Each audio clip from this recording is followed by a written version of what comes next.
Hello guys, welcome back to another video. I've been away for a few days and of course it's been absolutely deadly quiet. No, who am I kidding? It's been chaos, absolute chaos in the world of Manchester City Football Club, and I'm back from the Lake District, back from camping, back from climbing scaffold bike to deal with all the nonsense going around Manchester City Football Club. Of course, Barcelona, well, I'm happy to announce I'm now a Barcelona fan channel according to the latest reports. They're trying to sign everyone and they've signed me. Actually, do you know what? You come in, man. You sign me, I'll play alongside Messi for a bit. Give me, I'll take a nice, I'll just take $1 million a year. That'll do, you know, Barca. If you're watching Laporta, just sign me up, you know.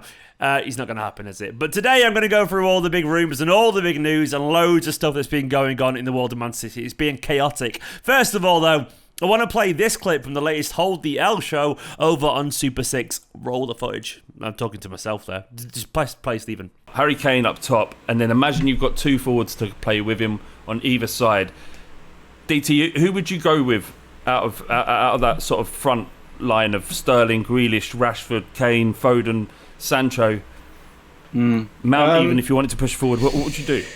It depends what you have in the midfield area, and whether Foden goes in there. Jack Grealish has to start all day. Me too, 100%. You've got a player that's the most technically gifted and exciting since Paul Gascoigne at our disposal, and if you don't use him, it's criminal.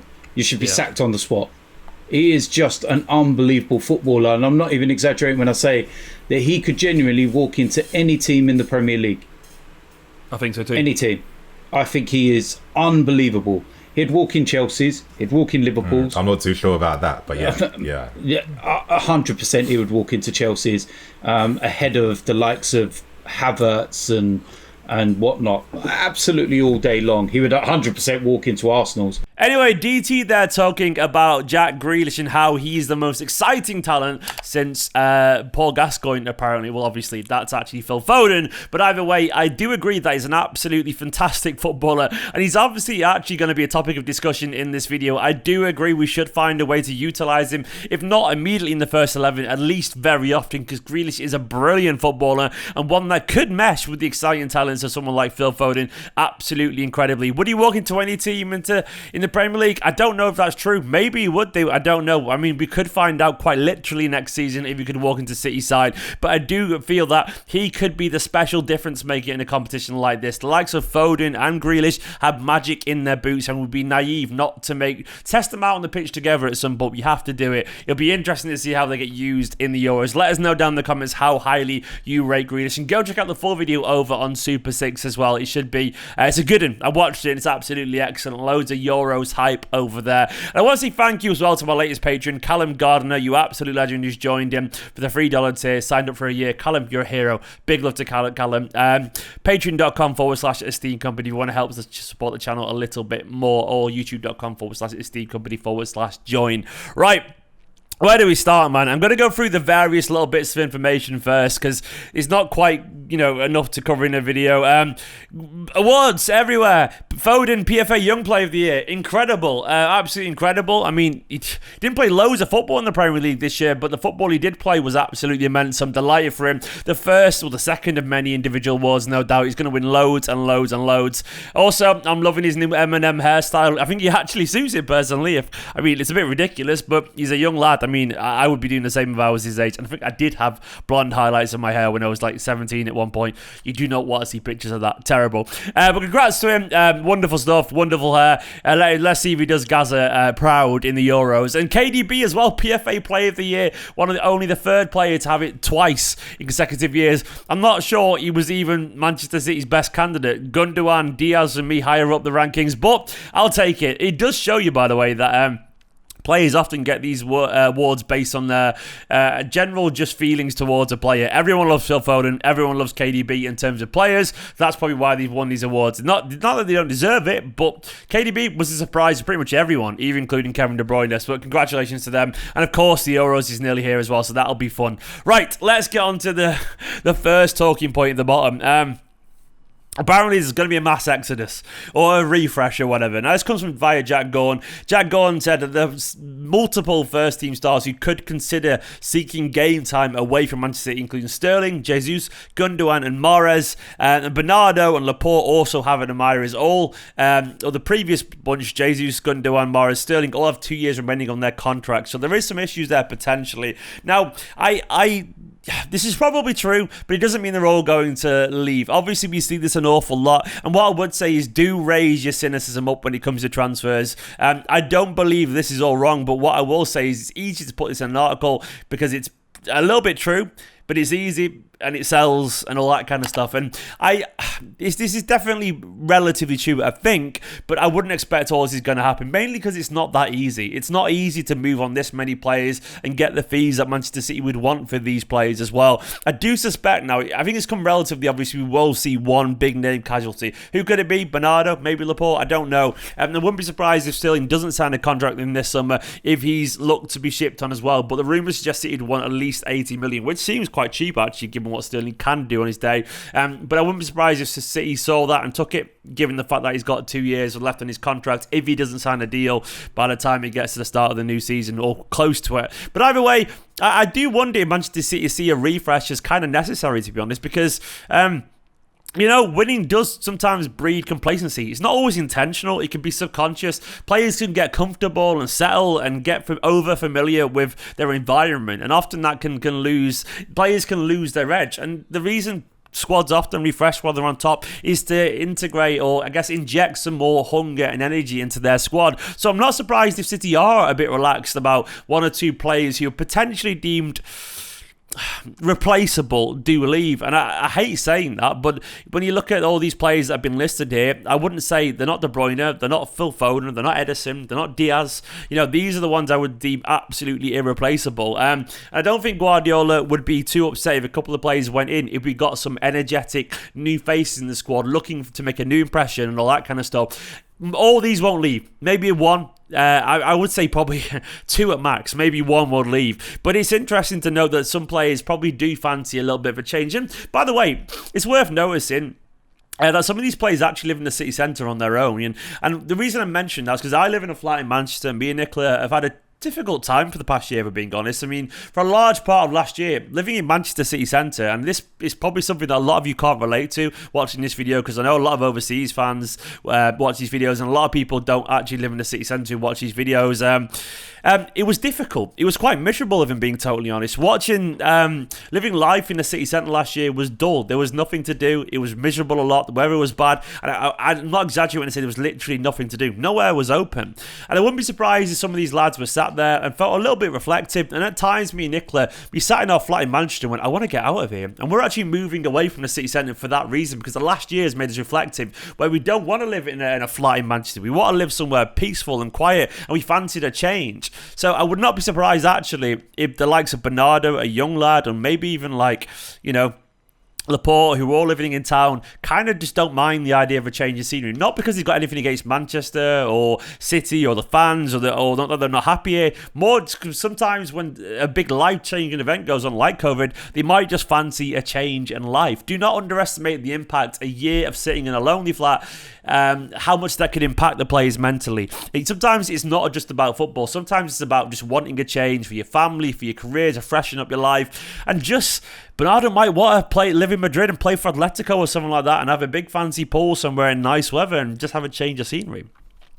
That's shite for us, but it might just be true. And that's something to consider. And I wouldn't be surprised if life has made a lot of footballers everywhere very reflective at the moment and they're considering new things, not because they're unhappy, but just because why not? And that's how we felt living in the city centre. We're moving out to somewhere green because we want to be away from the city centre. So are so many of my mates. It's not because we hate Manchester. It's because the life's taught us it's only short over the past year. And sometimes it's best to be where you want to be and act on your impulses. And the young millionaires, they can do what they want. But that takes me on to the next bit at the bottom. All the rumours are Bernardo out and Grealish in. Duncan Castles has said Jack Grealish is who Man City are focusing on as an attacking midfield replacement for Bernardo Silva. He is extremely high on the list and believe there is a real possibility of signing him and pairing with Foden. If City sign a striker this summer, a move for Grealish would rest on one of their existing attackers leaving. If no striker arrives, it's possible they could move for Grealish regardless of whoever plays the part. He might take a fee of 100 million. That's one of the various reports. Duncan Castles is, I know he hasn't got a great wet with Manchester City fans, but he does know his transfer stuff, is what I will say. And the Bernardo stuff it's not going away, unfortunately. And once again, I'm going to touch on what I was saying. Bernardo might just be relatively up for a change. Some reports suggest he's not really happy with his position. He wants to be more of a star man, and I don't think he feels fully valued. But it might be that he's largely happy here, but just fancies a change, man. It could be that going somewhere else and being the star and just having a new team and mixing things up a little bit could be kind of appealing. He's been here for a while now, been here for a few seasons now, and he might just fancy a change. And it'd be absolutely devastating if Bernardo goes, but it does feel like there actually is something in this. It doesn't mean it'll happen. Obviously, one of the transfers muted was at Atletico Madrid with Sol Niguez coming the other way. I like Sol. He's a really good player. I know he's not had the best couple of years over Atletico, but he's really dynamic, and I wouldn't be surprised if he could be more of a Fernandinho replacement than we realise. Like, real energy to his game and lots of ability, and someone who could potentially be moulded into that kind of role. And if he came the other way, and then we signed Grealish as well, so you got like two varieties on the player, I'd be very happy with that personally. Just I wouldn't be happy with Bernardo going, but I'd be happy with those replacements. I'd want both though. That's the thing. But Bernardo, it does feel real, this, unfortunately. It's weird. I don't know if it's a detach from not being around the pitch and the stadium a lot, but I do feel, I kind of understand. Maybe I understand because I share the feeling of wanting change in life, so maybe I can't really hold it against Bernardo. And I guess maybe there's an element as well as that, do you know what? If someone goes but someone else is coming, it might just be quite kind of exciting. I think I've made my peace with the idea of a refresh. And if some players go, it's probably actually necessary, because if players are right now hinting at moving, it means they're not 100% focused on Manchester City. And even though they may be 99% focused, you don't want that 1% to kind of grow exponentially into something else, and it can happen. And discontentment it can travel through a squad so easily. So if Bernardo is not fully sure if he wants to be anymore, ask him to reconsider. But if he's not sure, I kind of think he should just be allowed to go, because I want players who are excited to be here, and there's nothing wrong with just growing on and moving away. Players might grow out of a relationship with a club in the way that relationships can happen in real life, and Bernardo may be in that moment. Grealish, for example, would kill to be here, and Bernardo currently wouldn't kill to be here. Then maybe it's just the best thing for all parties involved, It doesn't mean it's going to happen for what it's worth, and I'm sure Bernardo, if he came back after the Euros, he could be happy, and lots, the summer's going to be a bit nicer. He might enjoy Manchester a little bit more when he gets back with things hopefully opened up. It could be that he thinks, fuck it, I'm actually pretty happy and I'll crack on. It won't be easy, but it does feel like there's something in this for both players. Grealish in, potentially, and Bernardo out. Third thing, FC Barchester City. Away a few days, and apparently Barcelona want to sign everyone. Not content with Sergio Aguero and, of course, Eric Garcia. According to the latest reports, they're interested in Laporte. They're interested in Bernardo. Fabrizio Romano said they've inquired about Gundogan, but at the moment there's no agreement or anything advanced City, but his people are talking to Barcelona. Gundogan's people. They apparently know that Mahrez would be very expensive, and City do not want to sell him, but there's no chance he'll join Barcelona, but they're interested. Apparently Barca want to become Manchester City. I don't blame him, because we are much better than Barcelona, and maybe, maybe if we can't get Messi to City, we'll send Manchester City to Barcelona for Messi. I don't know. Either way, it's crazy. What I will say is, with what money you're going to sign these players, Barcelona, you haven't got a pot to piss in, apparently, according to many reports. But apparently they think they can step up and buy these players from Manchester City Football Club, which is the thing that we all need to consider when we hear these rumours. It's very easy to say all this stuff, but you got to bring the dollar. You got to bring that green, and I don't think they're going to, man. I don't honestly think they will do. I wouldn't be surprised if Laporte or Bernardo would play there if given the chance and if it suited all. And I wouldn't be surprised if Gundogan would play there as well, if I'm being honest. The Gundogan one is interesting. I don't think it'll come to anything personally, but I can't imagine Gundogan being against playing in in Spain, he's done Germany, he's done England, and he might think, why not actually? It could be fun. I'll go over there once again, live in a beautiful city in Barcelona. I don't think it's going to happen, but I would not be surprised if City made it relatively clear that they would consider selling him. I wouldn't be surprised if he thought, do you know what? I can see myself living there. I see myself playing with Messi for a year. I can see myself playing with, in front of the Camp Nou crowd. So, Barcelona, of course, are interested in these players. I'm sure lots of people are if they're available, but it doesn't mean they're going to sign them. On to Harry Kane. Now, Dean Jones over at Bleach Report said Kane has got his sights set on City, but the Etihad officials would have to smash their existing transfer record. But if we don't do that, we'd look at alternatives including Lukaku, Martinez and Joao Felix. Daniel Levy apparently, according to reports, would not accept players as part of a deal for Harry Kane this summer, standing firm on his 150 million plus valuation, which is absolutely crazy. The Athletic said Kane is City's top target. While they've never paid anywhere near 130 million euros plus one player, sources suggest he might do for a younger version with a better injury record. They'd be reluctant to go that high for a 27-year-old who's often injured. Tottenham apparently, according to expecting City to come in for Harry Kane, but not with a big enough bid to attempt him to sell. Tottenham are apparently confident Kane won't down tools because he's too professional in order to force a move, which is interesting. Spurs are currently a little bit of a mess. Of course, Conte looks like he's rejected them. They don't really know what they're doing with their coaches. It's obvious that City are interested in Kane. My stance on this has always been too difficult. I've said this in a billion videos before, and you guys know how I feel about Kane. Very good player, and I don't think City are wrong regarding the injury concerns. It's not the be-all and end-all, but if that's true about City thinking it's a lot of money for a player who's going to be 28 at the start of next season, who does have previous injuries, I wouldn't be surprised if it was true. Having said that, I mean, what's the alternative? Is Haaland off the table? Obviously Chelsea have been linked to Haaland recently. That would be a massive blow, a devastating blow, Haaland time for Chelsea, because that's them set for years and years and years there. If Haaland's off the table, who is it then? Is it Joao Felix? Is it Lautaro Martinez? Is it Andre Silva? Lukaku?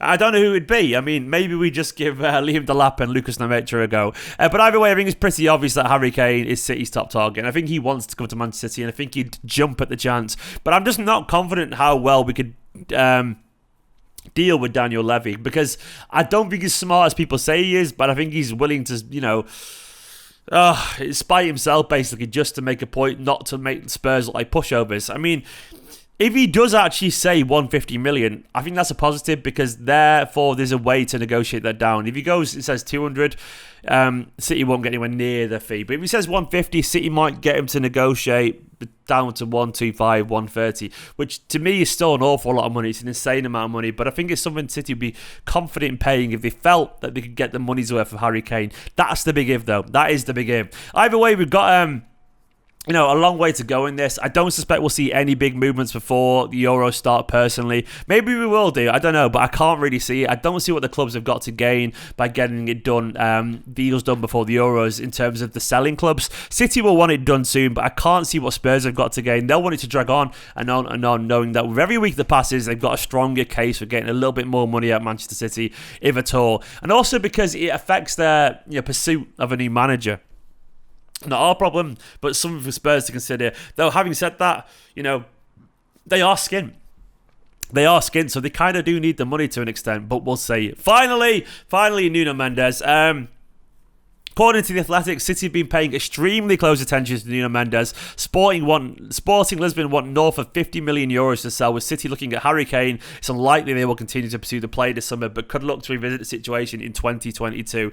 Yeah, I wouldn't be surprised if City are in for a left-back. Nuno Mendes is a name that's not going away. Asan, when I was chatting to him, reckons it's just his agent putting these players linked to Manchester City. But I wouldn't be surprised if City are looking at him, because he's a great left-back, and there isn't many great left-backs around at the moment. And he's about to start for Portugal at the Euros as well, so his profile could explode around the world, because we all know, even though international football is still, in my opinion, a lesser quality than the most domestic leagues and the Champions League, for whatever reason, clubs in the world get giddy for international tournaments, and I just don't know why they do it. I don't know why they do it. Like, I don't know, with all due respect to Scotland, or, someone could play for France or whatever, or I don't know, for another team and score against Scotland, everyone get excited by them. It's like, well, Scotland would struggle in the Premier League. Why do we? It probably I'm not probably get relegated. Well, sorry, Scottish fans, sorry, but I'm not. I don't think that's an exaggeration. So people overestimate the importance of European football, but every year, not European football, international football, but every year, every tournament, people still buy players off the back of an international tournament. That is life. It's crazy in the modern era that this is needed, but that is life. And Nuno Mendes, his value could absolutely shoot up if he has a good Euros. I guess the argument is that you'd be playing alongside better players, and you'd be seen playing well alongside like Joao Cancelo, Bernardo Diaz, Ronaldo, Fernando Fernandez, and maybe he's the real deal as well. But left backs are an interesting one to pay attention to during the summer. We'll see. Guys, there's an awful lot to go through there. I wanted this video now to get it out the way and cover all the rumours. And of course, the live streams will start tomorrow as well. Thank you, of course, to all the patrons. My latest patron, of course, Callum Gardner. Make sure to support the channel. Give this video a like, comment, and all that kind of stuff. And I'll be back tomorrow with another video, a transfer video. And go and watch the latest Hold DL Super 6 video. There'll be a link in the description below. Like, comment, subscribe. I've covered everything, I think, apart from something, maybe. I'll see you tomorrow.